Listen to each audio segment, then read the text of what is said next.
los miércoles no. Los miércoles no tenemos nada. Sí, se lo vine haciendo de los otros días de semana. Bueno, buen día. En este frío y lluvioso viernes hemos llegado con sueño, descansé, estamos todos igual, no se preocupen. Vamos a empezar como siempre con un repaso de la clase pasada. Estoy grabando. Gracias, Jaime. Qué buen día, bien ahí. ¿Qué vimos en la clase pasada? Empezamos viendo desenrollado de lazos, que es una técnica usada normalmente por los compiladores, una técnica de software, para tratar de mejorar el IPC, o el CPI si quieren ver es lo mismo, en procesadores superescalares. La idea es, en los lazos, duplicar el cuerpo, o duplicar o multiplicar el cuerpo del lazo, disminuir el overhead por el control del lazo, pero eso lo hace no solamente para tener ahí un beneficio al disminuir el overhead, sino para generar más instrucciones independientes y de esa manera las instrucciones independientes poder armar mejores paquetes en el caso de emisión estática de múltiples instrucciones o tener más instrucciones disponibles en el caso de emisión dinámica de instrucciones. Entonces, esta técnica de software se usa bastante y puede mejorar bastante la performance. Después vemos lo que es emisión dinámica, que implica que las instrucciones ya no se arman paquetes previos a la ejecución, sino que en tiempo de compilación el compilador las larga normalmente y en tiempo de ejecución hay bloques de hardware encargados de distinguir qué instrucción se ejecuta, cuándo, cómo, dónde, etc. Eso, en general ahí las instrucciones se ejecutan apenas se puede ejecutar. O sea, no, siempre y cuando se arma un diagrama de precedencia, como no está ahí, sí está, y se va viendo si los operadores de la instrucción están disponibles, entonces la instrucción pasa a ejecutarse. No importa si hay otra antes, si hay otra después, porque lo importante sí es que la emisión de las instrucciones y la terminación de las instrucciones son en orden. ¿Para qué? Para preservar el flujo de datos. ¿Se acuerdan eso? Esa era una que yo les había dicho de las dos propiedades importantes. La segunda no se las dije todavía. Y en el medio, o sea, la emisión es en orden, la terminación es en orden, pero en el medio puede ser cualquier cosa. Y ahí es cuando va la ejecución fuera de orden, el renombramiento de registros para eliminar dependencias si las hubiere. Ahí en el medio se hace descontrol total. Y a ese descontrol total le agregamos ejecución especulativa, que es que se ejecutan instrucciones de más por si las dudas. El objetivo tanto de la ejecución fuera de orden y de la ejecución especulativa es no pagar penalidad. O sea, pagar la menor penalidad posible en caso de la ejecución fuera de orden para eliminar dependencias, riesgos de datos, y la ejecución especulativa para eliminar riesgos tanto de datos como de control. ¿Está claro? La idea de esas técnicas buscan que, de vuelta, el CPI sea lo más bajo posible. Son todas técnicas de paralelismo. ¿Preguntas? ¿Nada? Oh, qué maravilla, es un espectáculo, como entienden. Seguro. Siempre está, yo soy optimista y creo que van bien. ¿Cómo les fue ayer, entre paréntesis? Más o menos. Bueno. Debería, pero bueno. Ya vamos a tratar de que en el día de hoy estén. Entonces, no hay quiz hoy, por las dudas si alguno tenía la esperanza. Pero vamos a ver cuáles son las limitaciones de todas estas técnicas de paralelismo a nivel de la instrucción. ¿Por qué? Porque por un lado, todos, o casi todos, los procesadores de hoy en día, de gama media, gama alta, ya sea de computadoras, celulares, etc., todos son superescalares. Y todos tienen este tipo de ejecución fuera de orden, ejecución especulativa. O sea, no es no es casi un opcional, es obligatorio. ¿Por qué? Porque cuando esté jugando Benjamín en el celular, tiene que andar bien y rápido. ¿Estamos? Entonces lo que se busca es performance. ¿Estamos? Ese es el objetivo, porque los usuarios finales queremos que ande rápido. Entonces, el tema es que esto funciona bien, y andan bien y tienen buena performance, pero en realidad, si uno empieza a ver un montón de otras métricas, no son tan buenos. Y creo que ya la clase pasada alguien dijo, che, pero si tengo muchos pipes en paralelo, la eficiencia no va a ser muy buena. No me acuerdo quién fue o alguien. Bueno, y es verdad, la eficiencia en general no es muy buena.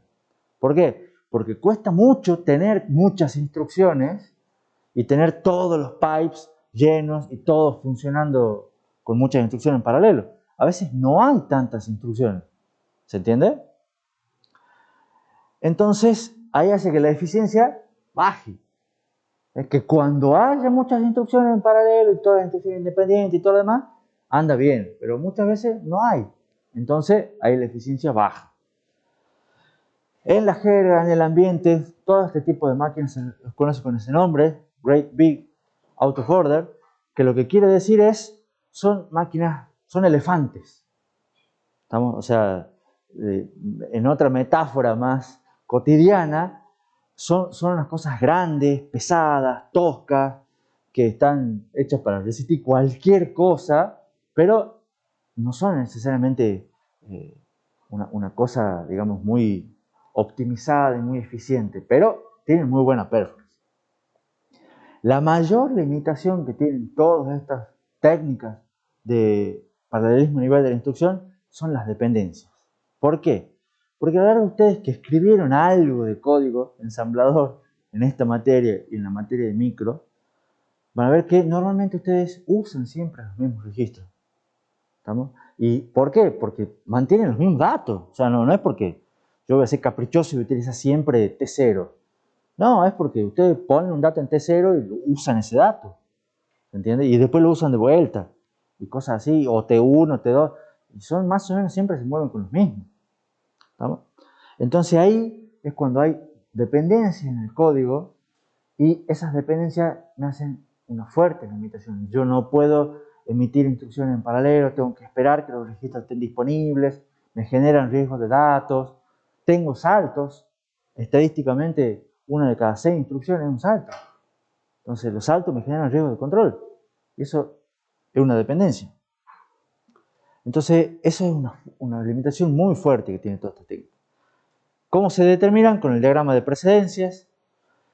Ojo, las dependencias, también no es solamente culpa, digamos, de los programadores ni de los compiladores, tampoco es que sea culpa de, sino que los lenguajes de programación son secuenciales. O sea, cualquier lenguaje, C, Java, Python, cualquiera, usted escribe una sentencia y después ¿cuál sentencia se ejecuta? La siguiente, la de abajo. ¿Por qué? Porque las personas pensamos así. Entonces, normalmente todas las personas que hacen lenguajes de programación los hacen inherentemente secuenciales. Pero lo mejor para las computadoras es que sean paralelos. Y no sabemos, nosotros los humanos no pensamos en paralelo. No nos sale bien. Entonces tenemos limitaciones. Las mujeres en ese caso van mejor que los varones. Pero en general nos va mal y no es una cuestión ni machista ni feminista. Esto está estudiado científicamente.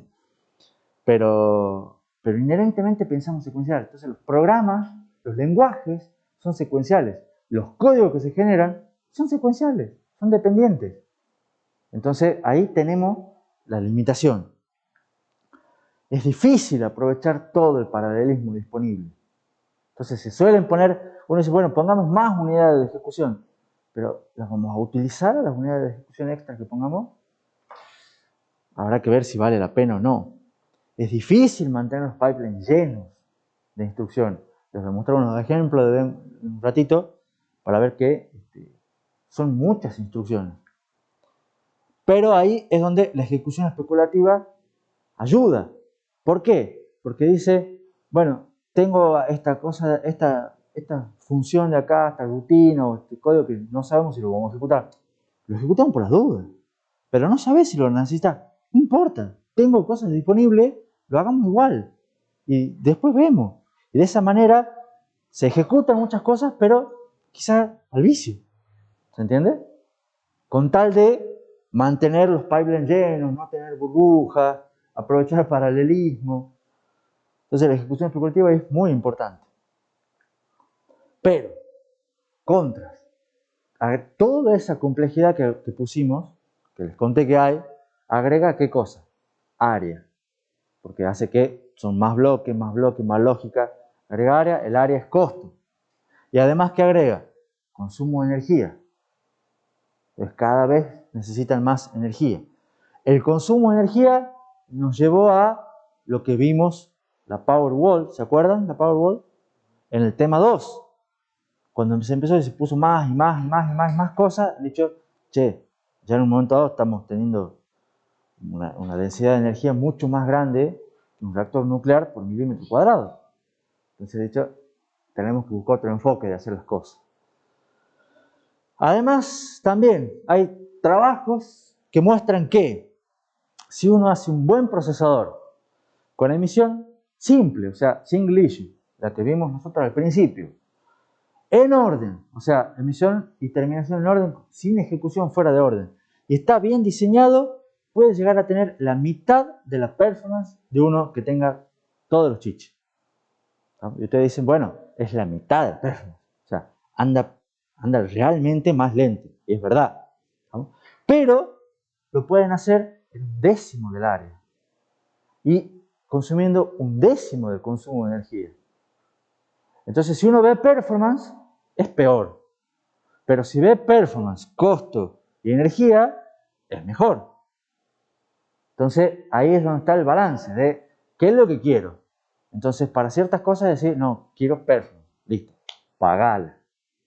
Y bancate el consumo de energía. ¿Estamos? Pero en otros casos dicen, no, y empezamos a jugar. Un poco menos de performance, sacamos la ejecución especulativa, achicamos la cantidad de emisiones para que no sea tan múltiple, etcétera, etcétera. ¿Estamos? Y ahí es donde están los criterios de diseño. Y además también resulta, después, hace poco, vieron, porque la ejecución especulativa se viene usando hace 20 años o más, hace poco se detectó que era un gran problema de seguridad. Y dijeron, bueno, ¿qué vamos a hacer con esto? Hay técnicas, los problemas y las soluciones, se las voy a contar un poco en el tema 17. Pero resultó que no era, o sea, era buena para performance, pero no era tan buena para otras cosas que no las habían visto en su momento. Ahora, para mostrarles algunos ejemplos de procesadores actuales que ustedes pueden encontrar en computadoras de hoy en día o en celulares de hoy en día, son procesadores que están entre el año 2019 y este año. Están ordenados por ISA. Acá tenemos los tres primeros son ISA de ARM, que son procesadores básicamente de teléfonos. Este es una computadora, pero tiene el mismo ISA. Estos dos son procesadores de PCs, de escritorio, notebooks. Un Core i7 de 10ª generación, un Ryzen 9. Y este es el mejor procesador actualmente que implementa el ISA de RISC-V. Y fíjense, como comentarios, por ejemplo, en esta columna, ¿qué vemos? ¿Cuántas instrucciones pueden emitir en cada ciclo? ¿Cómo? En cada ciclo. No es cuántas etapas tienen. Las etapas creo que las vimos algunas al principio. Este es cuántas instrucciones emiten por ciclo en paralelo. O sea, esto es ¿cómo? El IPC máximo. Está buena la observación de máximo. Esto es el máximo que pueden emitir y, en teoría, finalizar por ciclo. ¿Está? Entonces, fíjense que todos estos procesadores pueden emitir y terminar 4, 5, 6, 8 instrucciones por ciclo. ¿Está? El más alto es este, 8, que vendría a tener, si logra llegar al IPC máximo, tendría un CPI de 0,125, lo cual es bastante, bueno, ya ni siquiera menor que 1, ya cercano a 0, 0,1. En esta columna les muestro cuántas unidades funcionales tienen, que se refiere a cuántos pipelines en paralelo tienen. Y con esa nomenclatura muy extraña, la de arriba les trata de indicar qué tipo de pipeline son. El primer numerito es pipeline de tipo area, o sea, aritméticas y de enteros. Después el load store para accesos a memoria, para branch y para punto flotante. Fíjense, agarremos este, por ejemplo, que es el que menos tiene. Tiene 2 pipelines de aritméticas, una de load store, uno especial para branch y uno para punto flotante. Y fíjense, este, por ejemplo, tiene 7 de aritméticas, 4 para load store, 4 para punto flotante y 1 para branch. Sí. Están compartiendo exactamente. Las mezclan de otra manera las instrucciones y no es tan fácil separarlo así. No es que no tienen, es que están mezclados con algún otro. Pero ahí, bueno, en el de AMD suman 11 los bytes.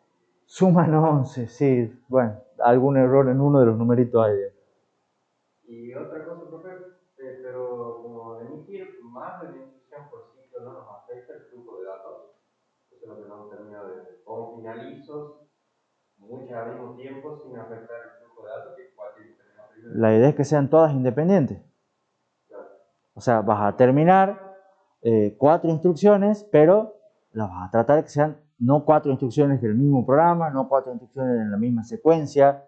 Vas a tratar de sacar instrucciones de todos lados donde puedas, con tal de terminar 4. Sí. Preguntaba entre corchetes cuántas unidades funcionales hay en cada. ¿Cuántas unidades de cada tipo? Recuerden que, o sea, ¿se acuerdan? Después lo vamos a ver inclusive los dibujitos que teníamos. Uno para acá una pelota grande para hacer cálculos de enteros, otra para load store, otra para puntos flotantes, ¿se acuerdan más o menos? Bueno, y que esas a su vez pueden tener varias etapas. Vamos, porque esto no habla de, acá no estoy hablando de etapas. Esto es cuán ancho es. ¿No? Entonces, fíjense, por ejemplo, este emite 5 instrucciones, pero tiene 10 unidades funcionales. O sea, tiene 10 pipelines en paralelo. Y ustedes dicen, bueno, no los van a poder llenar los 10 al mismo tiempo. Está claro que no. ¿Estamos? Pero estos serán más lentos, entonces en cada ciclo no están terminando 10 instrucciones. ¿Se entiende? O sea, van dándole 5 a los pipelines, que tendrán 10. Bueno, serán 2 para acá, 3 para acá, y las van distribuyendo como según sean las instrucciones, según el tipo. ¿Se entiende? Y la última columna, fíjense, es más o menos, ¿se acuerdan el buffer del reordenamiento que yo les había comentado que siempre va creciendo? Fíjense los tamaños de los buffers de reordenamiento de estos procesadores. Este, por ejemplo, tiene 350 instrucciones. Eso significa, de vuelta, cada vez que van a emitir una instrucción, se van buscando instrucciones para ejecutar 350 instrucciones adelante, digamos, para ver si las podemos lanzar en ejecución para que cuando llegue a la finalización del buffer yo las pueda aguantar. ¿Se entiende? Y en ese caso, por ejemplo, el M1 tiene una relación de 2 a 1 para poder terminar 8 y que en el ciclo siguiente necesita los otros 8 y así. O sea, ¿cuál es la relación de 2 a 1? ¿Esta? ¿Entre 8 y 16? 16 pipes. No, son porque los pipes tienen varias etapas. Entonces vos vas alimentando. No tiene por qué ser una relación de 2 a 1. A Apple les resulta que esos números le dan buenos pesos. No es porque haya necesariamente una relación. Ahora que lo pienso, hay varios que tienen 2 a 1. Pero puede haber una clave ahí. Pero no necesariamente. ¿Qué es lo que hacen? Buscan benchmark. Dicen, a ver, ¿qué es lo que necesito yo? Yo necesito más. Tengo muchas instrucciones de enteros que se me están acumulando. Entonces, ¿qué hago? Bueno, pongo un pipe más para instrucciones tipo R. Ese es más o menos el análisis. Pero puede ser la relación 2 a 1. Habría que verlo. De todas maneras, fíjense que en general las distribuciones estas son distintas. ¿Estamos? Entonces, eso de vuelta también es, ¿por qué son distintas? Porque ahí está la crema de cada uno. ¿Por qué este micro es diferente de este otro? ¿Por qué este me anda un poquito mejor que este otro? ¿Por qué este es un poquito más caro que este otro? ¿Estamos? Entonces ahí ya cada fabricante los diferencia de esa manera. Los valores que están en negrita, que son todos los de Apple, son los máximos que se conocen. O sea, no hay otro procesador que emita más instrucciones por ciclo, ni que tenga más unidades funcionales en paralelo, ni que tenga un buffer de ordenamiento más grande. Hasta ahora, por lo menos. Fíjense esta observación, que está puesta para este procesador de Samsung, pero es válida para varios. Este procesador puede emitir 6 instrucciones por ciclo, máximo. ¿Estamos? Y a su vez, si se acuerdan, al principio del tema habíamos visto que era un procesador en super pipelining con 16 etapas. Entonces, si tiene 16 etapas y en cada ciclo emite 6 instrucciones, significa que si ustedes largan esas instrucciones, empiezan a esperan que se llene el pipe y sacan una foto, ¿cuántas instrucciones tienen ejecutándose al mismo tiempo en todo el procesador? ¿Entienden la pregunta? Pausa. Recuerden nuestro procesador segmentado, que tenía 5 etapas y emisión simple, ya metíamos de a una. Entonces ustedes empezaban a llenar el pipeline, cuando el pipeline estaba lleno, sacaban una foto y ¿cuántas instrucciones tenían ejecutándose? 5, una en cada etapa. ¿Estamos? Entonces ahora, con esa idea en mente, ustedes tenían 5, una en cada etapa. Este tiene 16 etapas. Y en cada ciclo emite de a 6. Entonces, cuando ustedes lo tienen lleno, sacan una foto, ¿cuántas instrucciones tienen ejecutándose al mismo tiempo en el pipeline? 16 por 6. Son 100 instrucciones. ¿Estamos? Imagínense, este también. Este tenía 19 etapas. Entonces son 19 por 6, tiene 120 instrucciones. Al mismo tiempo. O sea, ustedes han hecho en el práctico, diga, indique los valores del registro este. O cuando la instrucción no sé cuánto está en la etapa 4, indique qué instrucción está en la etapa 2. ¿Han hecho esos ejercicios? Quiero creerlo, o no. Bueno, imagínense ese tipo de ejercicio en un procesador de estos, donde ustedes tienen 19 etapas y van de a 6 en cada ciclo. ¿Estamos? O sea, tienen 100 instrucciones al mismo tiempo. Todas distintas, en distintos momentos, muchas de ellas independientes. Y ahí se dan cuenta que son unas bestias grandes y enormes.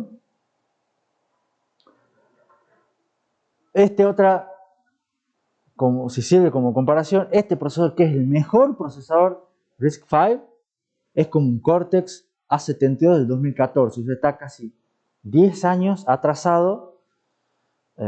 O bueno, no sé si 10, pero 7 años atrasado. O sea, los RISC-V todavía no compiten en performance ni con los procesadores de ARM ni con los procesadores de Intel. Sí.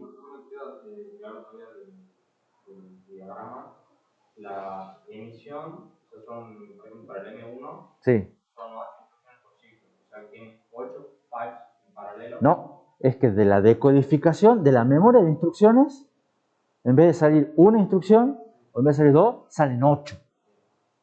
Y esas 8, con esas 8 vos tratás de llenar 16 pipelines posibles.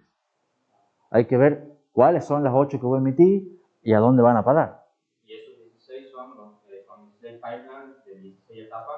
No, son 16 pipelines, no sabes de cuántas etapas. Y además, el fetch de instrucciones, la decodificación, entonces son algunas etapas del pipeline. Ahora lo vamos a ver en el dibujito que sigue. Para refrescar un poco el concepto. ¿Alguna otra duda con respecto a esto? Este es un diagrama que es un diagrama de verdad. O sea, este ya no lo dibujé yo, ni lo saqué del libro. Esto está hecho por Samsung en una presentación de un procesador del M3, que ya es un poco viejo, porque el que les mostré acá, el M4 en la diapositiva anterior, era el 2019, este será 1 o 2 años menos. O sea, tendrá un procesador de 5 años. ¿Estamos?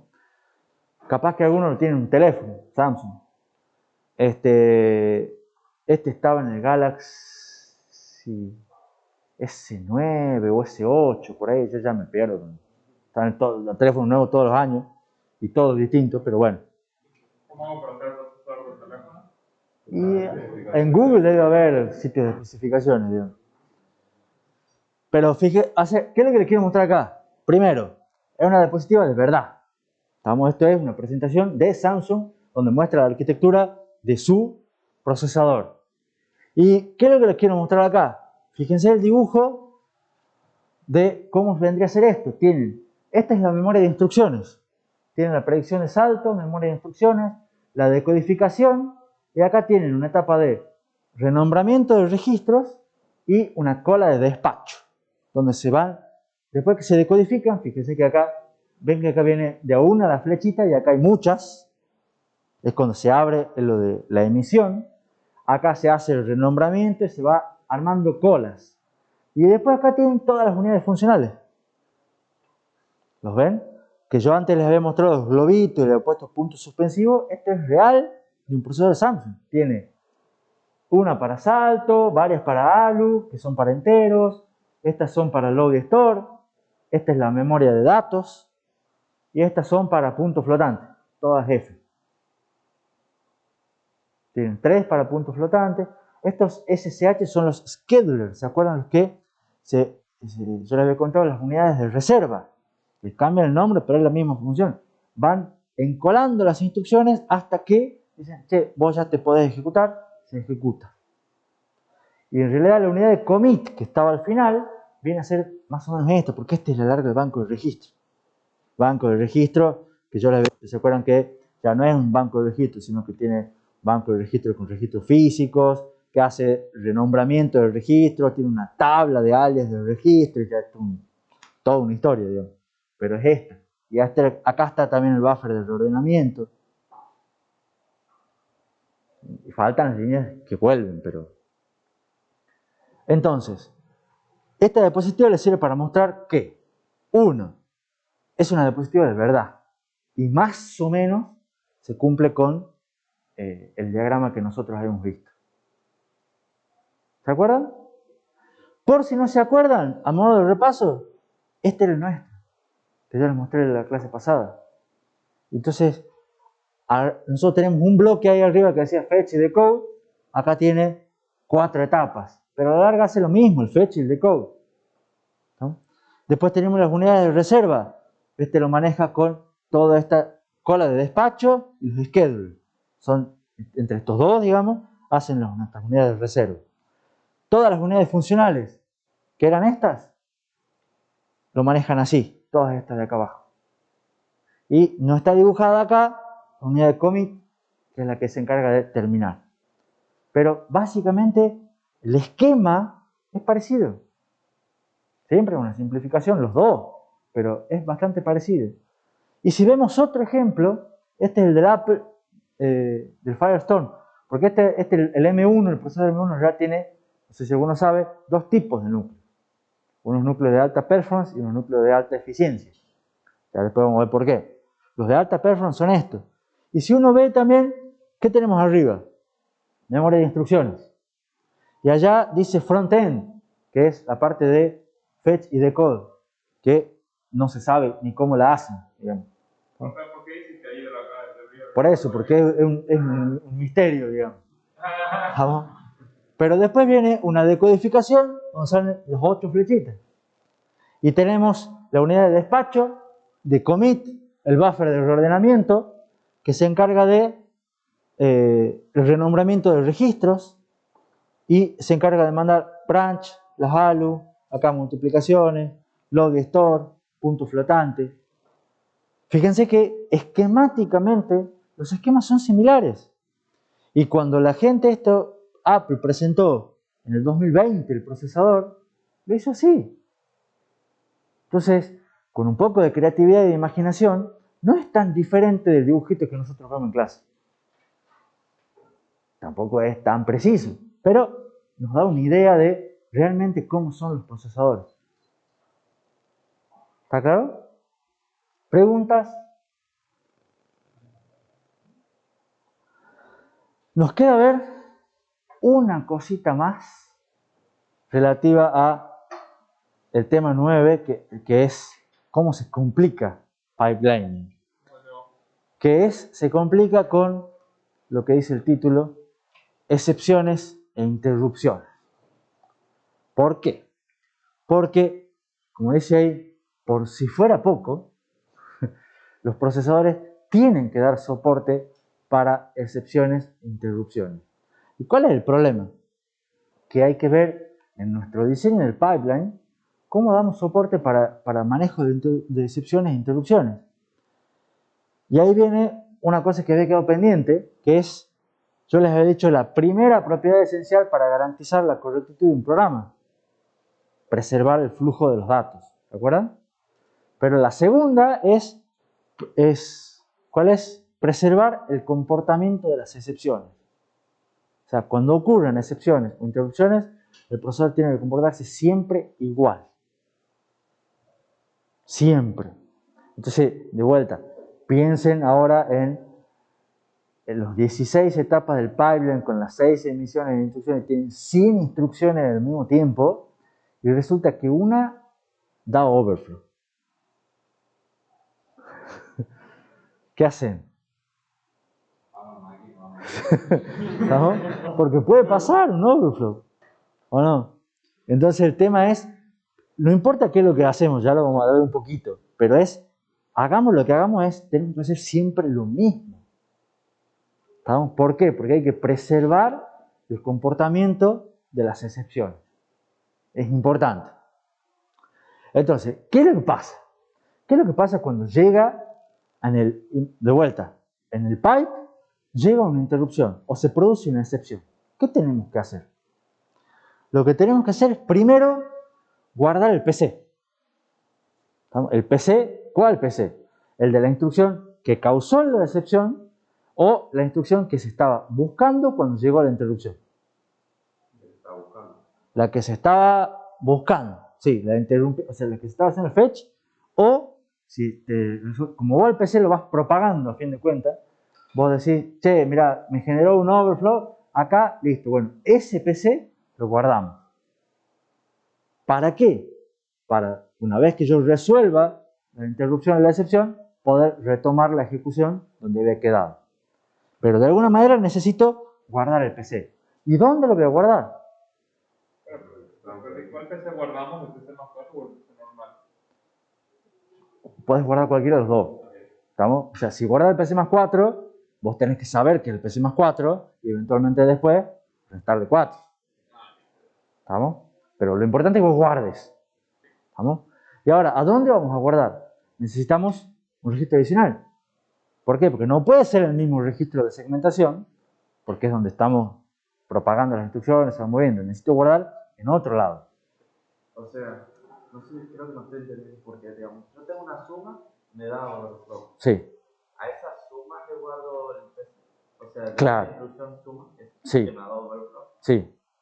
Porque después vos vas a resolver de alguna manera tu overflow, ¿entendés? Pero tenés que volver a ejecutar la suma. Pero, o sea, si tengo un pipe, digamos, ya no va bien. O sea, ya capaz que lo perdí ese PC. La idea es propagarlo hasta donde lo vayas a necesitar. Hay que ver dónde ubicas el registro que vas a guardar. ¿Me entendés? Y entonces vos vas propagando PC, lo guardás. Y vos decís, bueno, pero supongamos, como dice Agustín, yo tengo una instrucción que me genera overflow, el overflow me lo genera en la etapa de ejecución. Cuando yo esté ahí, yo ya voy a estar con otra instrucción en decodificación y otra instrucción en fetch. ¿Esos PC también los guardan? No, porque ya está en la memoria y después vuelvo a saltar desde donde está. Exactamente. Lo que dice Agustín tiene razón. No hace falta guardarlo. ¿Por qué? Porque si yo guardo el de la PC, guardo el PC de la instrucción que me generó el problema, es muy probable que cuando lo vuelva a ejecutar a esa, vuelva a ser la que siguen también. ¿Se entiende? Vos venís con una instrucción. Se hace el fetch de esa instrucción, se hace la decodificación de esa instrucción, se hace la ejecución de esa instrucción. Ahí te genera un overflow.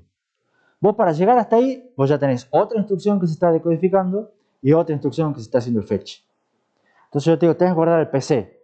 Son 3 PC distintos. ¿Cuál PC guardás? El que produce la excepción. ¿Por qué? Porque vos eventualmente vos vas a saltar un manejador de interrupciones. ¿Estamos? Entonces cuando salteas el manejador de interrupciones vas a resolver tu excepción o tu interrupción y vas a decir, bueno, listo, tengo que volver a ejecutar el PC de la instrucción que me generó el problema, que era la que estaba en la etapa de ejecución. Entonces la vas a volver a hacer el fetch de esa instrucción que te generó el problema.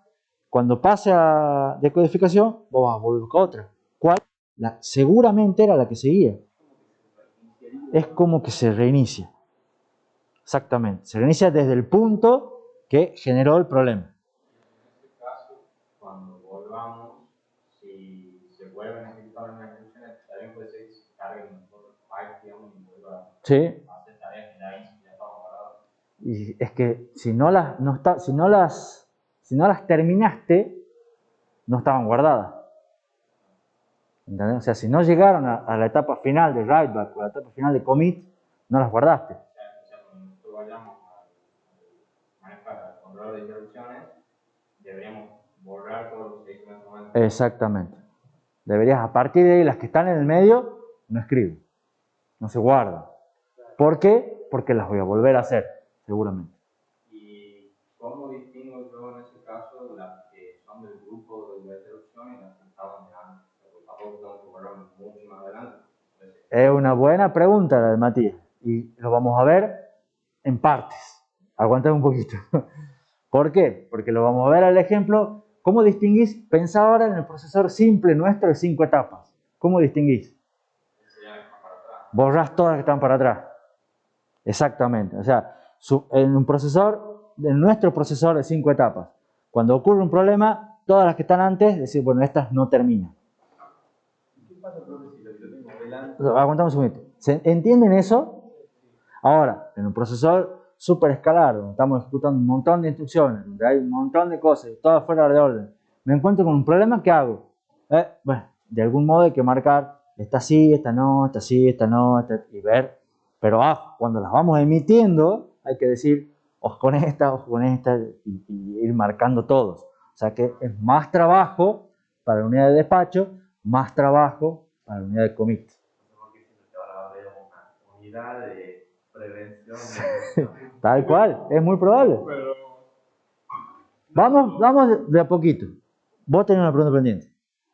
Justo te vamos a dar una instrucción, se va a volver da una interrupción, se va a volver a ejecutar todo. Sí. Tenía, por ejemplo, en el que vimos, teníamos 2 etapas adelante, incluso una tercera. Sí. No se está guardando y justo la que estaba en la etapa 4 dependía del resultado del declarado de la interrupción. Pero si la que está más adelante en el pipeline no puede depender de la que está más atrás. Pero si yo tengo que extender un resultado, digamos, adelantar un resultado. Por eso, no lo adelantás. O sea, lo adelantás, pero la que está más atrás. Cuando se vuelve a ejecutar, ese resultado, la que estaba más adelante se termina, eso sí. Pero yo digo, si me tenía que adelantar, digamos. Por eso, pero ya cuando vuelve a ejecutarse, lo va a buscar del banco de registro y va a estar escrito, lo correcto. Como que en pausa, digamos, las dos que están adelante. No van a quedar, las que están adelante van a terminar. Después de la interrupción, digamos. Van a terminar antes. ¿Por qué? Vamos a hacerlo en el pizarrón. ¿Dónde está el pizarrón? Ya voy. Fíjense, voy a dibujar los cuadraditos,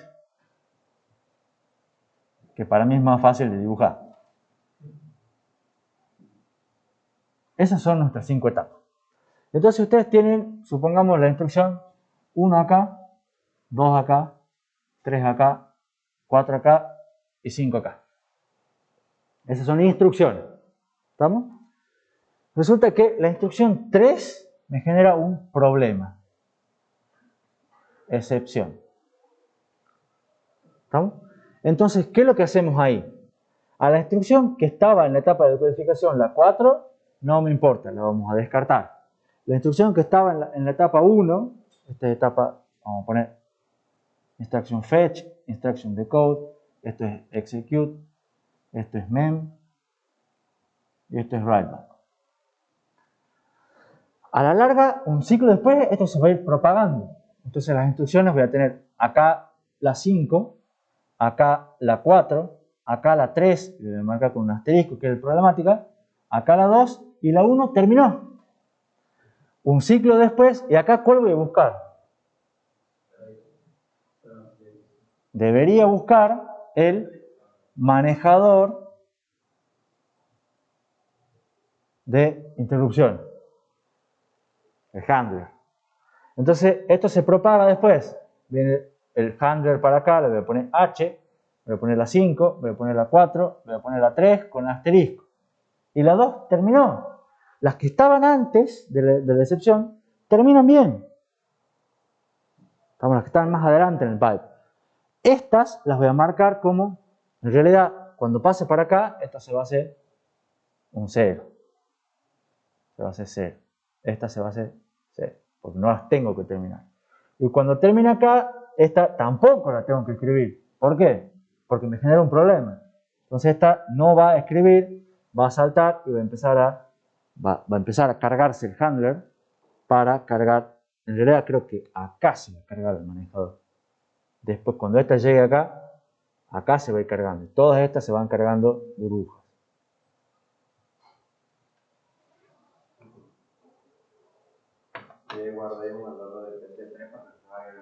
Pues ya vamos a ver dónde guardamos y cómo. Pero necesitamos por lo pronto guardar el PC y tiene que ser un registro adicional.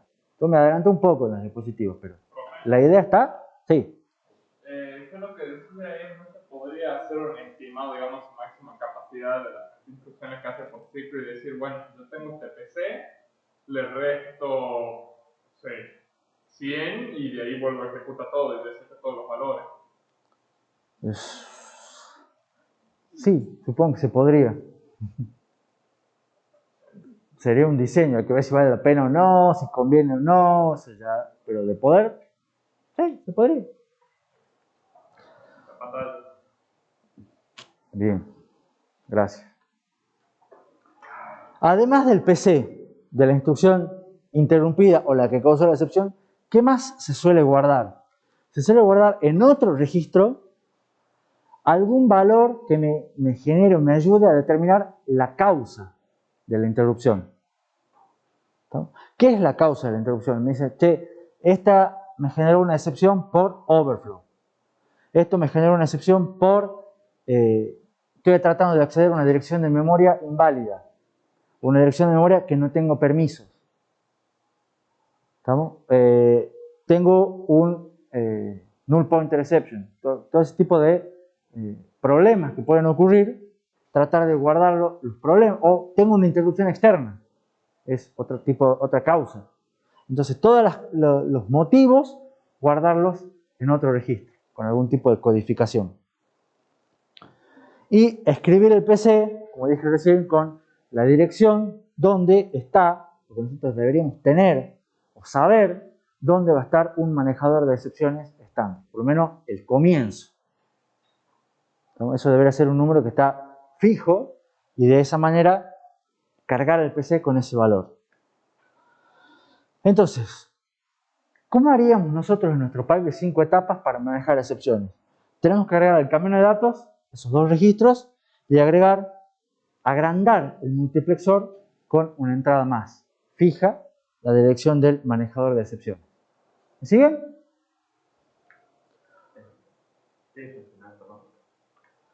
Esto se agrega al camino de datos, los dos registros, y agrandamos un multiplexor. Este multiplexor de fuente de PC source, me elegía de dónde tomaba el valor de PC, si era el PC más 4 o si era de PC más la dirección de salto. Ahora va a ser PC más 4, PC más la dirección de salto o el manejador de excepción. Y en ese caso, profe, el banco de registro conviene tener uno que tenga reservada la dirección del handler para... No, lo pones directamente constante. Si es siempre el mismo, lo cableas al multiplexor. Si no es siempre el mismo, tenés que agregar otro registro. Yo no usaría uno del banco. Tendría otro más, por las dudas. Porque no me cuesta tanto tampoco. Ahora, fíjense esto, que más o menos está parecido al dibujo ese. Que me quedo medio fiel al dibujo, pero bueno. Para un pipeline, una excepción o una interrupción es un riesgo de control. ¿Por qué? Porque nos altera el flujo normal de las instrucciones. O sea, yo tenía un flujo normal, llegó un evento, ya sea interno o externo, que me dice, no, deja de buscar y salta a otra parte. Eso es un riesgo de control. ¿No? Que me inserta burbujas, que son todas esas que puse yo ahí. Entonces, por suerte, digamos, el tema del manejo de excepciones e interrupciones lo podemos manejar como si fuese un salto en el cual pifiemos la predicción. Entonces, todo el mecanismo que tenemos para insertar burbujas en caso de un salto que le pifiamos la dirección de salto, es el mismo mecanismo que lo vamos a utilizar para insertar burbujas en caso de una excepción y una interrupción.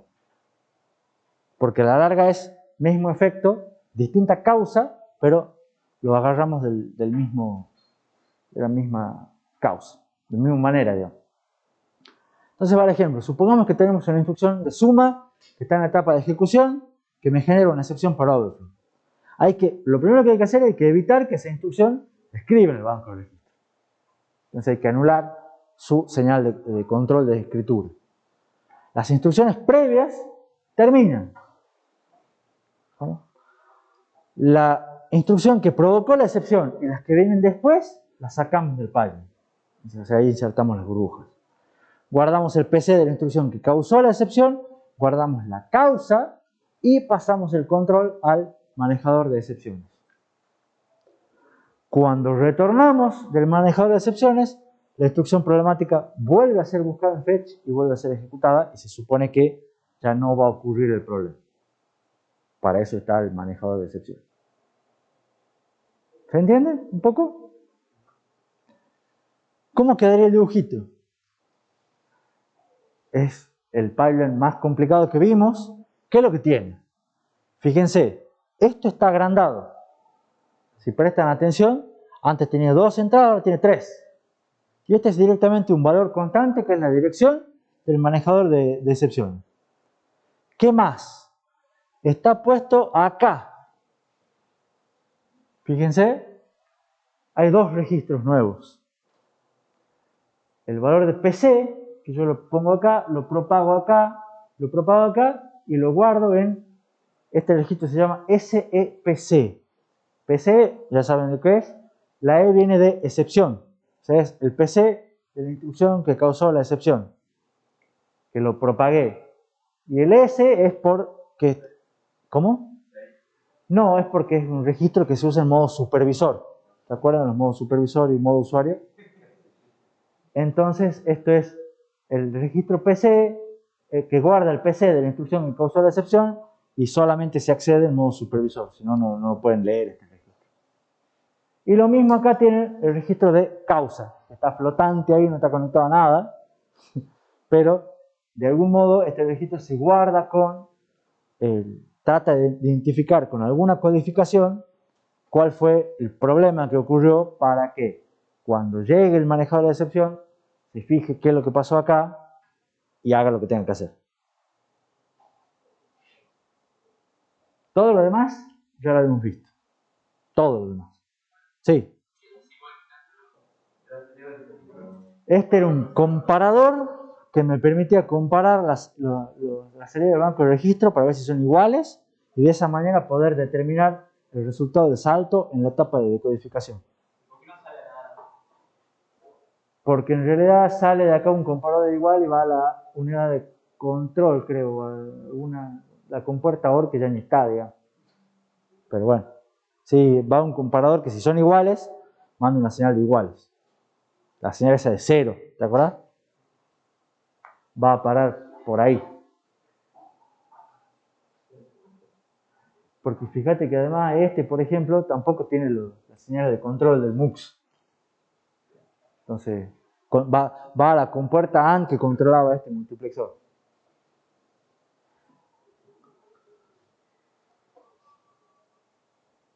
¿Preguntas? Yo me acuerdo que, digamos, cuando vos tenés la tabla de las excepciones, Sí, como que iba saltando. sí. Pero no me acuerdo cómo era que identificabas a esta excepción. ¿Se entiende? Porque normalmente claro, le pasabas algún código, le pasabas algo que eso te daba el offset de la tabla de vectorizada. Igual las excepciones vectorizadas son una manera de manejar las excepciones. O sea, no sería así. No, puede ser así. Ah, yo porque puso la dirección esta y digo, de este. Esta es la dirección base de la tabla, si querés, de la tabla. No, de dónde sacó el logo. De probablemente el registro de causa. ¿Entendés? Las primeras instrucciones de acá seguramente deben ser che, fíjate en la causa y de ahí hagamos, ¿no? Saltemos a otra parte, hagamos otra cosa. Sí. El step se debería propagar también a los otros registros de segmentación para guardarlo en algún lado o queda guardado ahí. Para mí queda guardado ahí, queda así, totalmente aparte. Entonces deberíamos mandar al multiplexor del PC de alguna forma. De alguna forma, sí, para eventualmente cargar el PC con el valor ese.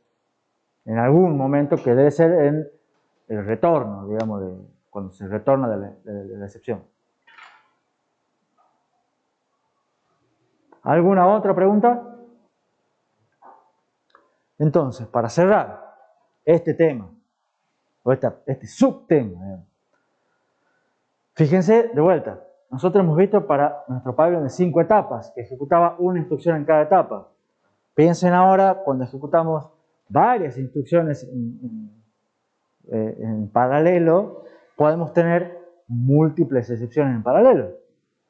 O sea, ahora yo les di el ejemplo, lo vimos que vamos ejecutando y tenemos una excepción en la etapa 3. ¿No? ¿Qué pasa si al mismo tiempo tengo una excepción en la etapa 3 y en la etapa 4? ¿Puede pasar?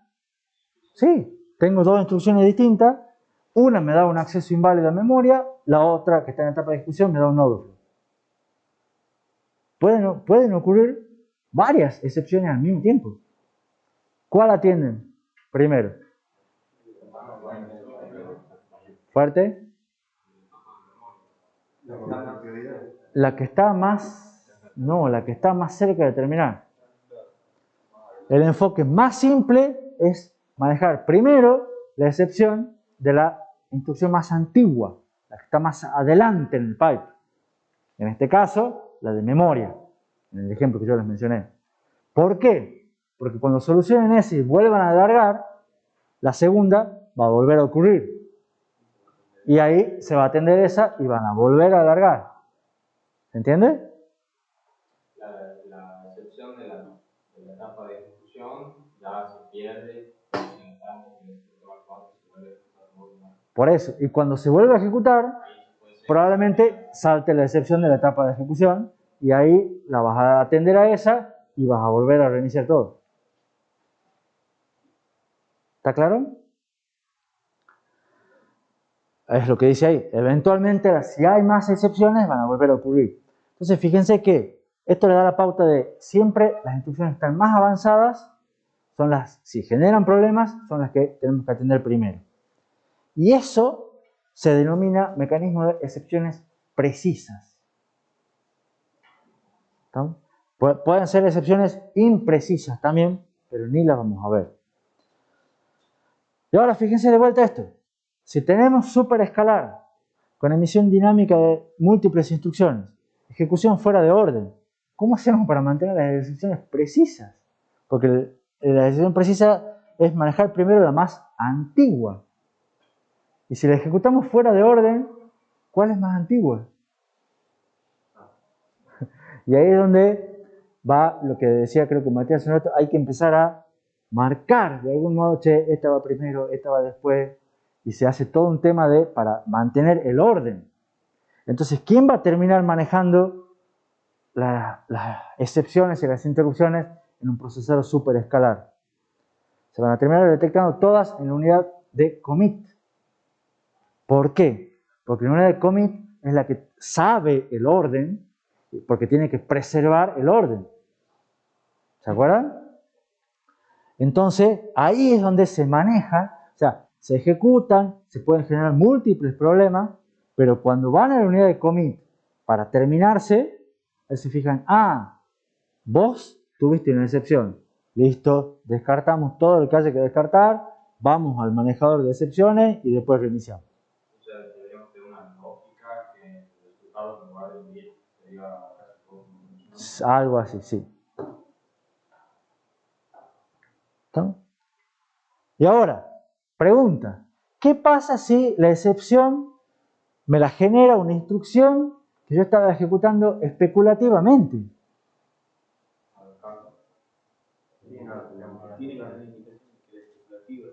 Tiene que tener una indicación de que es especulativa. Entonces, cuando llegue la finalización, tengo que decir, ¿la finalizo o no la finalizo?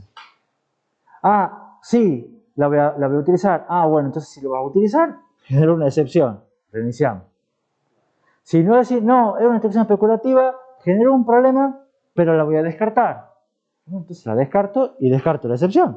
No atiendo una excepción de una instrucción que descarto. Y todo el tema de prioridades de interrupciones. Eso lo manejas en el manejador de interrupciones. Si las prioridades son cuando me llegan varias interrupciones simultáneas o de distintos tipos. Esas son todas externas. Pero debería manejar primero la excepción de interrupciones. Cuando llegues a la unidad de finalización vas a tener que evaluar cuántas excepciones tengo, cuál es la más antigua, tengo alguna externa, y ahí ese va manejando el prioridad. Exactamente. Complejo. ¿Está? Pero, de vuelta, no vamos a entrar en más detalles que esto. Simplemente sepan que no es fácil. Esa es la moraleja, digamos. Entonces, a modo de resumen final. Pipelining, cuando ustedes lo han visto por primera vez les parece difícil. Pipelining está duro. El tema 8. ¿Estamos? Ahora, si lo ven con retrospectiva, van a ver que no era tan duro. Lo duro se pone después. Lo duro se pone cuando uno quiere hacer las cosas más en serio y quiere tener más performance y quiere ganar. Ahí se pone realmente complicado. La idea básica era simple, dividir en etapas. ¿Se acuerdan? La lavandería, la cadena de producción de Henry Ford. La idea es fácil. Un buen diseño ayuda bastante. Pero cuando queremos hacer más performance, cada vez mejor, se hace cada vez más complejo, cada vez más difícil. Y hay que tener un montón de cosas en consideración. Y esto se hace, ¿por qué? Por el motor de todo esto, tema 2, la ley de Moore. Cuando decimos, ¿cómo podemos hacer para mejorar? Tenemos transistores. Los transistores cada vez más baratos o económicamente rentables, agregar más. Entonces la gente decía, pongamos más, porque nos sale lo mismo. ¿Estamos? Entonces nos permitía poner más transistores que andaban mejor, que nos daban más plata para poder agregar más transistores y ahí se realimentaba la rueda y todo giraba y tenemos una industria que evolucionó una barbaridad. Las interrupciones precisas también agregan complejidad al pattern. La performance se mejora mediante super pipelining para disminuir la duración del tiempo de ciclo. Emisión múltiple de instrucciones, que hace superescalar, que puede ser dinámica o estática. Además, sea dinámica o estática, el compilador ayuda con reordenamiento y con desenrollado de lazos. Tenemos ejecución fuera de orden, pero la terminación es en orden para preservar el flujo de datos. Tenemos ejecución especulativa, tenemos predicción de saltos. Los problemas de todas esas técnicas son dependencias. ¿Estamos? Y el otro problema es que tanta complejidad termina siendo un montón de consumo de energía. Y super pipelining era dividir las etapas en etapas más chicas. Dividir en etapas más chicas para disminuir el ciclo T y de esa manera aumentar la frecuencia. Fin del tema 9. Y a la casa. No, qué casa. Recreo, estiren las piernas, tomen aire, vayan a ver si llueve y en 10 minutos arrancamos con tema 10.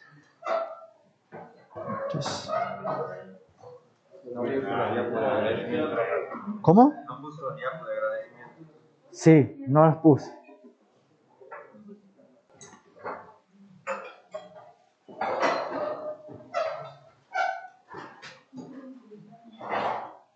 Bueno, después de este recreo y ya con cafecitos, capuchinos, galletas y demás, vamos a empezar con el tema 10, que tiene el nombre Diseño de un CPU multiciclo y microprogramación. Antes siempre está, cuando vemos el recreo, un poco de cronograma a corto plazo que dice lo siguiente. Hoy empezamos el tema 10, el lunes probablemente lo terminemos, ¿no? Porque es un tema un poco más corto, según cómo nos vaya hoy, según cómo nos vaya el lunes, capaz que lo terminamos. Si lo terminamos el lunes, el miércoles no hay clase. Porque no da semana de parcial. Y el viernes tampoco habría clase. ¿Estamos?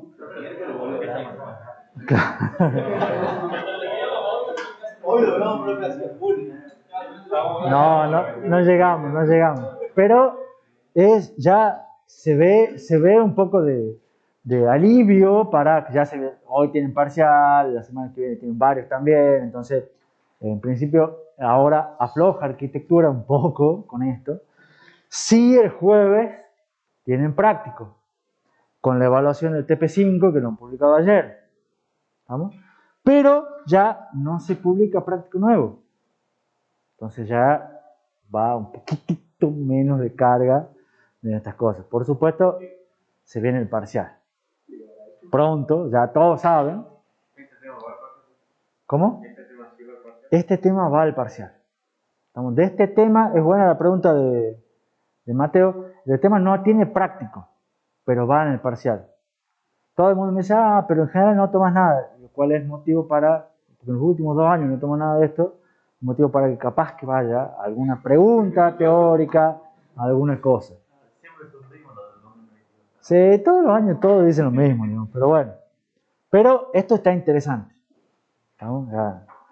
No, podemos armar, ojo, no es que no, o sea, yo igual probablemente venga, ¿no? Y probablemente esté acá, podemos armar consultas si quieren, quizás no este miércoles, pero la semana que viene, vamos a hacer la semana del parcial, o sea, no la semana que viene, la siguiente, capaz que hagamos una consulta el lunes, una consulta el miércoles, eso ya, ustedes lo vamos armando por Discord, ¿no? Porque ya, o yo eventualmente si alguno quiere y tiene que venir, probablemente esté o en el laboratorio de la par, o en la oficina de abajo, en algún lado, pero voy a estar. Lo que no va a haber es clase formalmente. ¿Preguntas con respecto a esto? No lo vamos a terminar hoy al tema 5, al tema 10, no se preocupen. Cualquier cambio, cualquier cosa, ya saben, va por Discord. Estamos aquí, ¿no? Que es el último temita antes del parcial.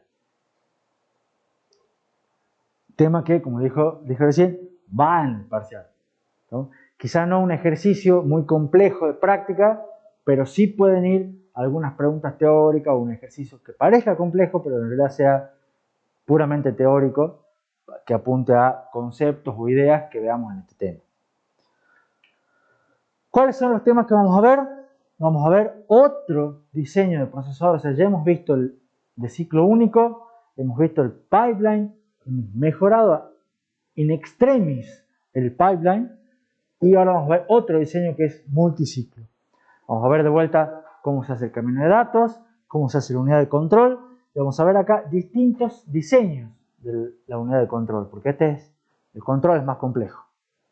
Vamos a ver conclusiones y vamos a ver también cómo se manejan las interrupciones y las excepciones en una cosa como esta, que es distinta de la que vimos recién.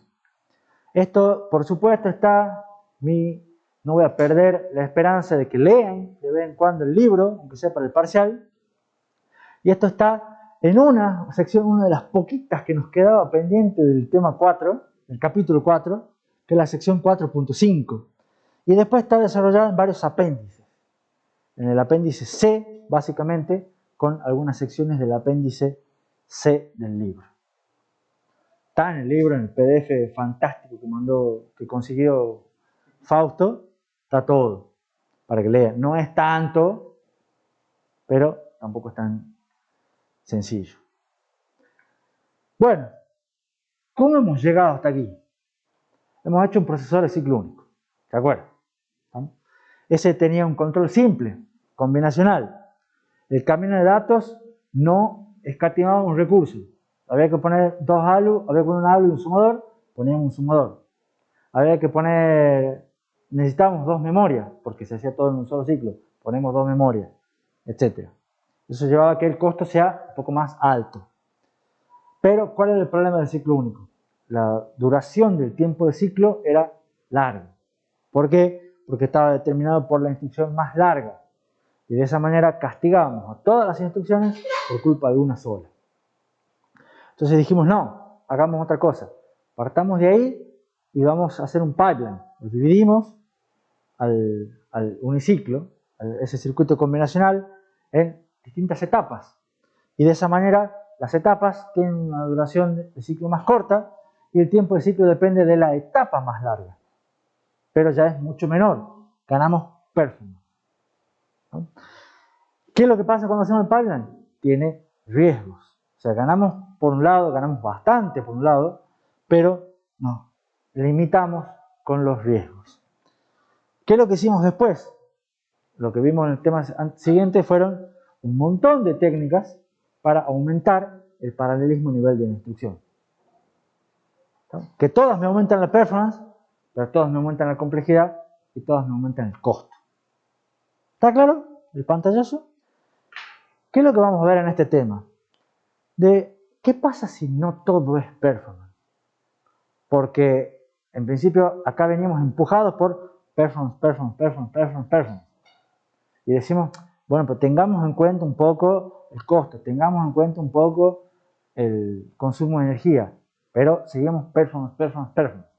¿Qué pasa si en realidad decimos, che, no, ahora no quiero tanto performance, no me interesa tanto performance? Me interesa bastante el consumo de energía, o me interesa bastante el costo. Quiero disminuir el costo, quiero algo barato, porque lo hacemos en la facultad, no lo puedo pagar, que es típico, o porque vivimos en Argentina, digamos. Hay muchos procesadores, muchos diseños de procesadores que no buscan maximizar performance. Buscan una performance lo suficientemente, con que me llegue hasta acá estoy bien. De ahí más lo quiero lo más barato posible, ¿no? Entonces, se busca minimizar el costo, se busca minimizar el consumo de energía, buscan otros criterios de diseño, ¿no? Y otros, por ejemplo, en sistemas embebidos.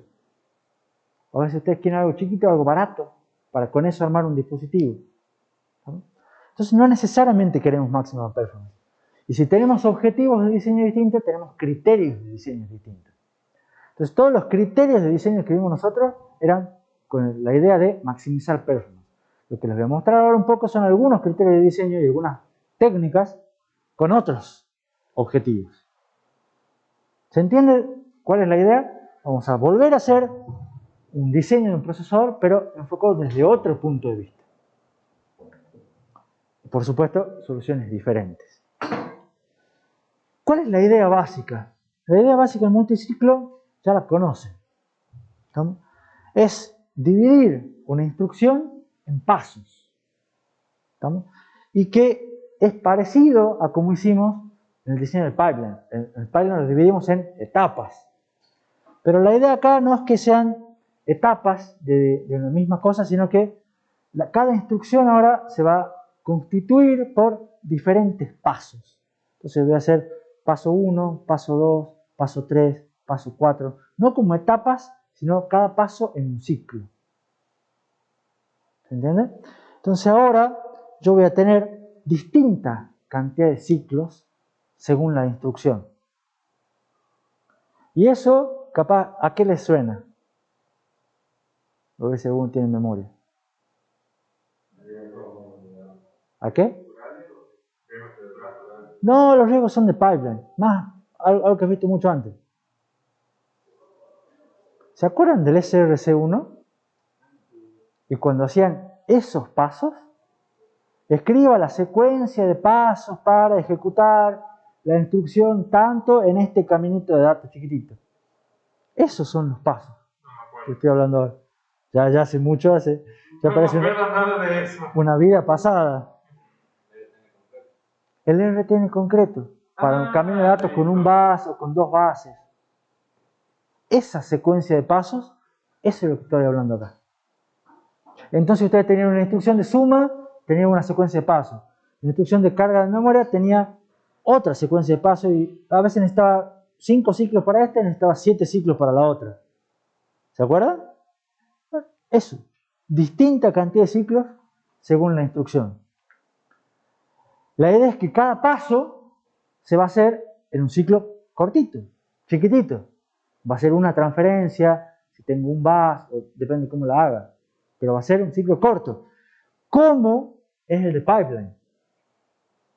¿No? Porque van a ser parecidos estos pasos del multiciclo a las etapas del pipeline. La idea es que en cada paso utilicemos solo una unidad funcional, para de esa manera hacerlo balanceado a los pasos. ¿Y el tiempo de ciclo de qué va a depender?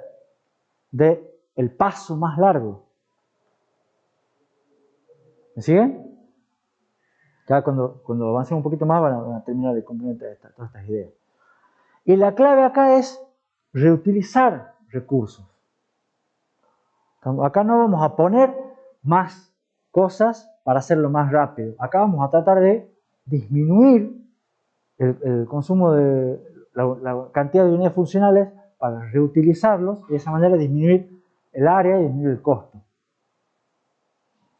Entonces, por ejemplo, vamos a tener una única ALU. Una única ALU para que haga todas las operaciones aritmético-lógicas, ya sea de tipo R, o para los cálculos de direcciones de log store, o para la actualización de PC, ya sea PC más 4 o PC más destino. Todas las operaciones las va a hacer la ALU. Y vamos a tener una única unidad de memoria. No vamos a tener dos memorias separadas. Ahora podemos tener una sola memoria unificada, tanto para datos como para instrucciones. ¿Me siguen hasta acá? Por supuesto, para poder hacer estas cosas, probablemente necesitemos registros adicionales. ¿Para qué van a ser esos registros adicionales? No van a ser registros de segmentación que me separan etapas, sino son registros que me almacenan valores intermedios. ¿Se acuerdan, por ejemplo, algún registro intermedio del SRC1? Si tuviera el MDR, el MAR, el IR, o el C, por ejemplo, si teníamos un solo bus, tenemos un latch A, un latch C, ese tipo de cosas. Eran registros intermedios, ¿por qué? Porque, necesito guardarlo en algún lado. Bueno, ponemos acá un registro. ¿Se acuerdan? Esas cosas vuelven a aparecer acá. ¿Cómo sería el camino de datos para implementar el RTL de las instrucciones que vimos nosotros de RISC-V con una cuestión multiciclo? Sería algo así. Y la primera impresión que tienen ustedes es, pero es parecido al uniciclo. ¿Estamos? Está girado un par de cosas ahí. ¿Qué es lo que tiene? Tiene memoria y es una sola. Ahora ya no es memoria de instrucciones. ¿Estamos? Entonces fíjense que de entrada tiene un multiplexor que no tenía antes. Y ese multiplexor, ¿qué de entrada recibe? PC y recibe, ¿qué viene acá? La salida de la ALU. ¿Eso qué significa? Porque la memoria puede ser, cuando sea para instrucciones, la dirección viene dada por el PC.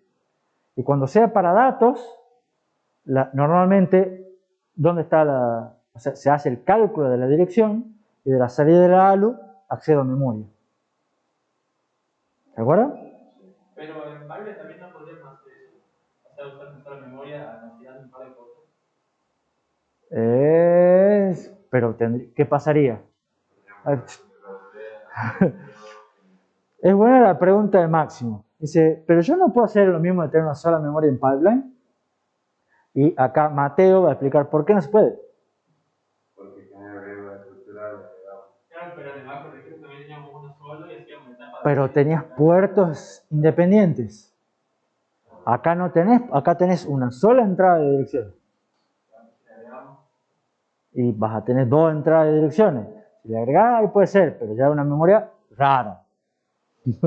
O sea, no es tan normal. Al banco de registro se lo puede hacer, porque lo manipulaba. Una memoria ya es difícil. ¿Cómo? Pero bueno, el problema era los riesgos estructurales. Acá no tengo riesgos. Tengo sola memoria. Acá tengo el banco de registros. Pero si yo uso la memoria para hacer un fetch y quiero utilizar una sola unidad funcional en cada paso, significa que yo al final del paso tengo que guardar el dato. Entonces, ¿dónde lo guardo? Pongo un registro que va a ser un registro de instrucción. El famoso IR, el Instruction Register, que ustedes ya lo han visto en micro y en el SRC1. Vengo al banco de registro, accedo al banco de registro y cuando termino, quiero guardar los resultados temporales de los datos leídos en algún lado. Entonces pongo dos registros A y B, que son latches simples, pero dos registros temporales A y B. La ALU ahora tiene, este multiplexor lo tenía, este no, entonces tengo que agregar un multiplexor. ¿Por qué? Porque la ALU antes recibía acá siempre la salida del banco de registro. Ahora va a ser la salida del banco de registro o PC, para sumar PC más 4. Y este multiplexor que antes tenía dos entradas, ahora tiene tres, es más grande. Porque antes recibía la salida del banco de registro o la constante, ahora tiene que recibir el 4, que lo teníamos en un sumador. Lo mismo, utilizo la unidad funcional, necesito que se acabe mi ciclo, entonces tengo que guardar el resultado en algún lado. Entonces tengo que poner un registro temporal. Y eventualmente lo mismo, accedo a memoria, pero no accedo a memoria para guardar una instrucción, accedo a memoria para obtener un dato del load. Entonces, ¿dónde guardo el dato leído de memoria? Necesito un registro adicional, el MDR, Memory Data Register, para después a este registro escribirlo en el banco de registro. Este multiplexor sí estaba antes. Era el multiplexor que me elegía si el dato a escribir venía de la ALU, que es esta línea, o de memoria. ¿Se entiende? No es tan distinto, no tiene un solo bus, tiene varios bases, pero la idea es, en cada paso, un solo ciclo. Registros intermedios. Fíjense que agregamos 5 registros. 2 multiplexores, que son el de la entrada de la ALU y y agrandamos otro multiplexor. Y sacamos 2 sumadores y una memoria. En teoría, salimos ganando. Es como, sería un secuencial, pero que sí que está determinado por una más lenta. Por la unidad funcional más lenta, sí. Porque los pasos del RTL son los mismos pasos que venimos viendo. Lo vamos a revisar. ¿Por qué nosotros en el ciclo decíamos que teníamos un ciclo T y la memoria los T? Eso era una complicación que les daban para hacerlo más difícil el ejercicio. En este caso sería todo un ciclo T, dependiendo de si la memoria es más lenta, esa va a demorar, te va a determinar el tiempo de ciclo para todas.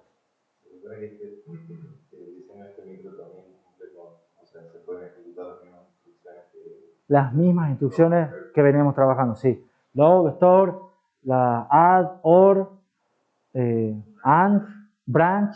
En realidad, acá no están los branch. En este diagrama todavía no están contemplados los saltos. Ya lo vamos a agregar en el siguiente. ¿No? Pero sí, la idea es hacer las mismas instrucciones, las mismas 7 instrucciones creo que eran que venimos trabajando siempre. Sí.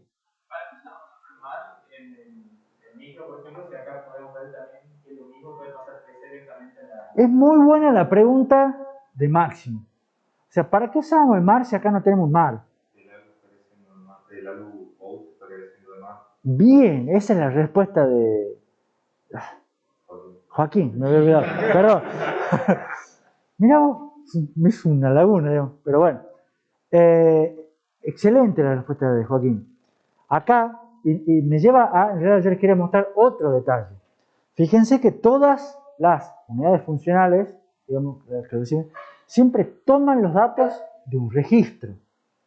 ¿Estamos? O sea, fíjense que de acá yo leo de PC y este cable viene a la larga de el registro salida ALU. Cuando yo voy acá al banco de registros, lee de este registro o de este registro.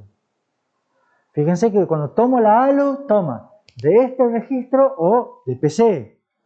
Este toma de este registro o de, ¿cuál vendría a ser? Perdón, de acá que viene a la larga del registro IR. Siempre los datos se toman de los registros. ¿No? Siempre. Eso es lo mismo que hacíamos en nuestro diseño segmentado con el registro de segmentación. Entonces, de vuelta acá. ¿De dónde toma los datos la memoria? Los datos para la dirección.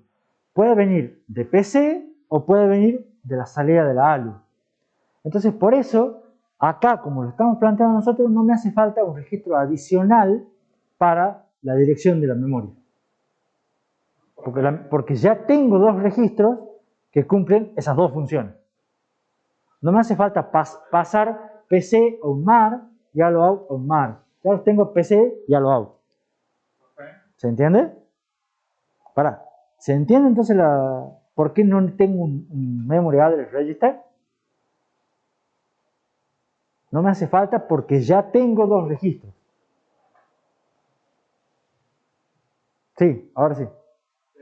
Lado result no hay que siempre escribirse a PC porque no está hecho ahí. No va siempre a escribirse a PC, esto va al multiplexor. Es que el lado result, digamos, tiene una flecha que se Ah, directa a PC. esta, sí. O sea, yo, Porque o sea, está bien cuando calculo el PC va, pero digamos, si yo hago otros cálculos, me va a empezar el PC, ¿no? ya vamos a ver, porque hace falta unos multiplexores por el tema de los saltos. Hace falta un multiplexor y un control para escribir qué se graba en PC. Pero sí, estas líneas que va para arriba, hay que controlarlas, para que no se escriba siempre.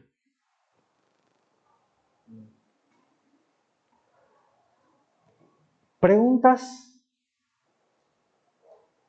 Sí. Entonces en ese serie 1 teníamos que el ALU out sería, por ejemplo, el Z, la salida de la ALU. Por ejemplo. Entonces lo que viene siendo el MAR sería el multiplexor que tiene que ser una de dos o nada que ver. No, lo que pasa es que vos en el SRC1, vos a la memoria la conectabas a dos registros. En cambio ahora yo te estoy conectando la memoria a tres registros. ¿Entendés? Y te utilizo un multiplexor para elegirte cuál de los otros dos. ¿Se entiende? Y vos conectabas PC a un bus. En cambio acá PC está conectado derecho a la memoria. Sería como si tuvieses cableado el PC en uno tuviese cableado el PC directamente a la memoria. Una cosa así. Exactamente. No al bus, sino a la memoria. Bueno, y a otros bases para poder actualizarse. Digamos. Encima el MDR era bidireccional. Encima el MDR, claro. Acá, ¿por qué no es bidireccional? Porque en el caso de cuando vamos a guardar un dato, ¿de dónde lo sacamos? Fíjate esta línea. Viene de este registro. Entonces, cuando vamos a hacer la instrucción store, guardo B. ¿Lo ven? Ya tengo un registro, entonces no me hace falta guardarlo en el MDR. No me hace falta pasar B al MDR para MDR guardarlo en memoria. Ya lo saco directamente de B. Pero van entendiendo más o menos la idea. Quisiéramos hacer instrucciones que sumen y guarden en memoria directamente, para tener mal o pasarlo al estado de MDR para tener mal la. O capaz que no. ¿Cuál sería tu instrucción? Que sumen y... O sea, que sumen dos datos de registro y en esa misma instrucción la guarden en memoria. Lo único que tendrás, si suman dos datos, vos guardar el resultado acá. Lo único que te faltaría hacer es mandar un camino para que esta salida llegue a la entrada de write data de memoria. Yo pondré un multiplexor. Nada más. Claro, pero también tenemos que tener algún registro en el que guarde el address. Ya no podemos usar el log. Sí, bueno. Sí, puede ser. Tenés un registro adicional porque en una load o store vas a necesitar la dirección y vas a necesitar el resultado. Sí, vas a tener que guardar algo más. Tiene razón, Matías. Vas a necesitar otro registro adicional. Sí, se puede utilizar alguno, pero algún cable capaz que pueda hacer. Lindo ejercicio para el práctico. No hay práctico de esto. Bueno. Sí. Pero de todas maneras, fíjense el espíritu de la pregunta de fondo de Matías. Si yo tengo una instrucción que me hace una cosa rara distinta, ¿ve? Y eso es lo que se puede hacer con este tipo de cosas. Estamos con el tipo de cosas de decir, y agregar un multiplexor más me sirve para, o agregar un registro más, ya puedo hacer nuevos caminos, nuevas instrucciones, nuevas combinaciones. Y ese es el espíritu de fondo de un diseño multiciclo. ¿No? Así que lo vamos a ver más adelante. ¿Más preguntas con respecto a esto? Bien. ¿Cómo serían los pasos de ejecución de las instrucciones que vemos nosotros? Por suerte son los mismos pasos que vimos en el pipeline. Porque la separación de etapas, que para pipeline, y acá separaciones en pasos, si cada paso utiliza una unidad funcional, son los mismos. Serían nuestros 5 pasos de fetch, decode, execute, acceso a memoria y write back. ¿Cuál es la diferencia acá? Que cada instrucción no pasa por las 5 etapas. Cada instrucción utiliza los pasos que quiere, que necesita. Porque son múltiples ciclos. Entonces va a haber instrucciones que demoran 3 ciclos, instrucciones que demoran 4 ciclos, instrucciones que demoran 5 ciclos. ¿Se entiende? Los 2 primeros ciclos son comunes a todas las instrucciones, que son el fetch y el decode. De ahí, según el tipo de instrucción, van a ser la distinta duración de cada instrucción. Y el RTL nos permite hacer más o menos esta tabla, que en el fondo es bastante parecida a la que teníamos. ¿Qué hace el fetch? Ahora tenemos un nuevo camino de datos, entonces el fetch guarda en el IR M de PC. Y hace en PC, guarda PC más 4. Si quieren, repasemos el camino. El fetch me guarda, me toma de la memoria de datos, de la memoria, me toma el PC, me hace M de PC y me lo guarda en el IR.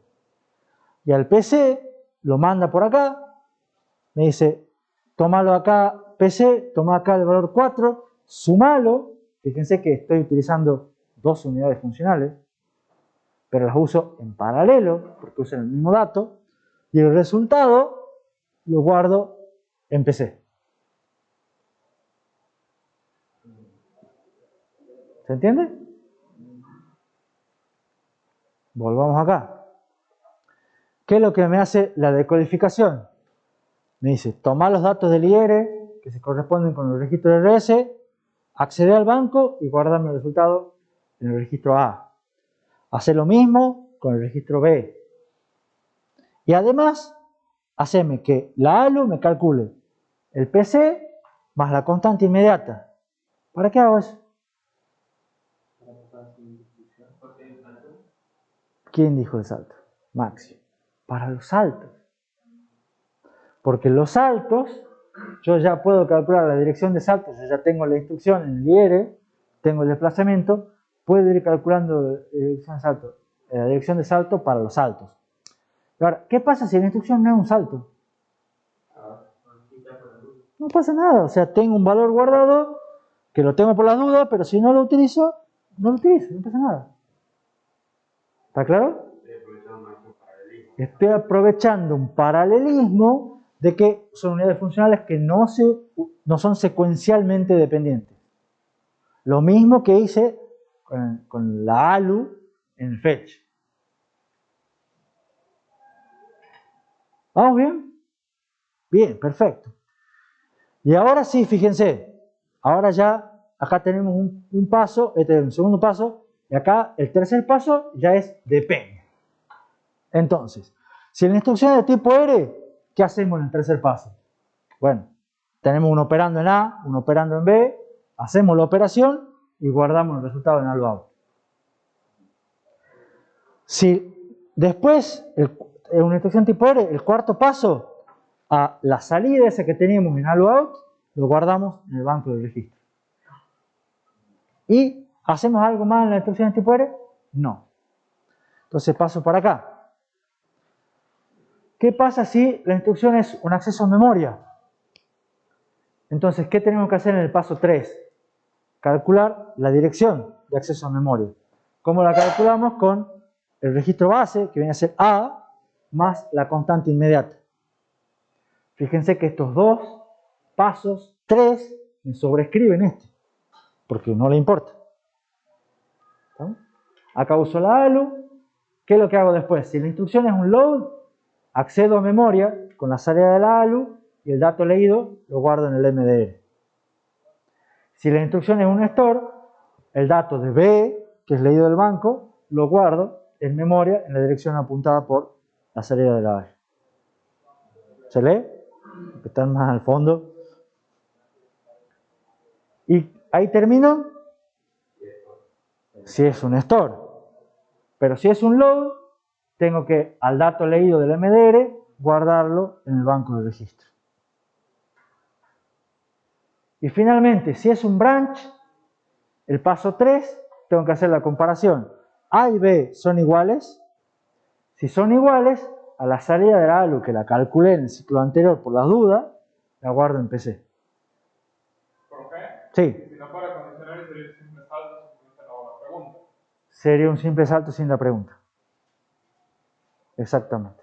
Y en este caso, el rendimiento en teoría sería del 100%, no estoy pasando por etapas de eso. Exactamente. Tendría un rendimiento mucho más alto. Porque siempre en todos los ciclos estás haciendo algo. Pero tengo la ventaja que no puedo hacer un pipeline, digamos. No podés hacer pipeline en acá. Y a la larga, ¿cuál En realidad, la ventaja pasa por el otro lado de reducción de costos, reducción de área. ¿Vamos? Por ahí pasa la ventaja. Acá no tenés riesgos, no tenés ejecución fuera de orden, no tenés nada de todo eso, porque no buscás performance. ¿Preguntas? ¿Se entienden los pasos? Fíjense que son más o menos los mismos. Y de acá demora. ¿Cuánto demora en ejecutarse una suma? ¿Cuántos ciclos? 4. Hace 1, 2, 3 y 4. ¿Cuánto demora un branch? ¿Cuánto demora un load? ¿Cuál es la instrucción que más demora? ¿Perjudica a las otras? No. Porque cada paso es independiente. Simplemente esa va a demorar, va a tener una latencia más larga que las otras, pero no molesta para nada. ¿Estamos? Es la única que demora 5 ciclos. Y ahí, esta es ya la última, cortamos. Este sería el camino de datos multiciclo completo. ¿Qué es lo que tiene acá? Es el mismo dibujo de recién, pero ¿qué es lo que agregué? Las señales de control, el control de la ALU también, la unidad de control, que después la vamos a ver la clase que viene, con detalle, y ahí sí agregué este multiplexor, que no estaba, que es el multiplexor de fuente PC. ¿Estamos? Que es el multiplexor que me permite elegir si a PC lo grabo con la salida esta o con esta. Ah, y también está si grabo o no PC. Y también está si grabo o no PC. Fíjense que están unas AND, unas OR y unas condiciones que me controlan si se escribe o no PC. En este caso, profe, los registros, por ejemplo, AB, el MDR, tienen un tiempo especial en comparación a la unidad. No, todos se escriben siempre al final del ciclo. La única diferencia es PC, por ejemplo, que tiene señal de control, el banco de este registro IR también tiene señal de control, esos se escriben solamente si tienen la señal de control activa. Estos otros registros se escriben siempre al final del ciclo. Todos tienen clock. No, eso no lo dibujo, pero siempre está. ¿Está? Todos los registros A, B, A, out se escriben siempre al final del ciclo. ¿Y este control también es solo combinacional? El lunes lo veo. Porque digamos eso podría llegar a tardar más que todo que pasar por todo el costo. El lunes lo veo.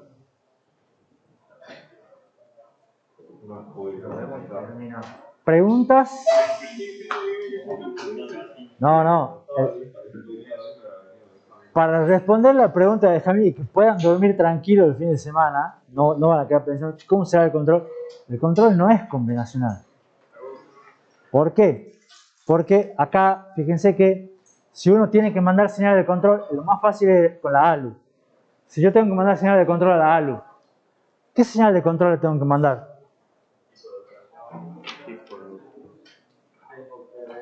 Pero a ver, por ejemplo, yo estoy ejecutando una instrucción load. ¿Qué señal de control le tengo que mandar a ALU? Una suma que haga ¿qué? Espérenme. Miren acá. Ustedes ya saben los pasos de la load.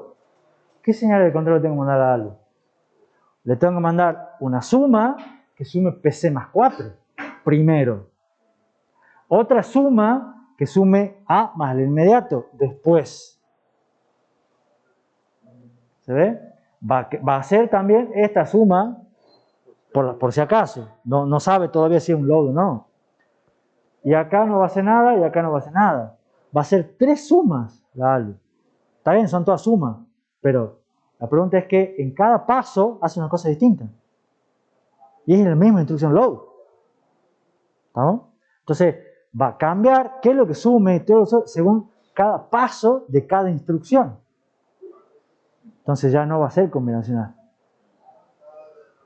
Va a tener que ver en qué ciclo estamos y de qué instrucción estamos.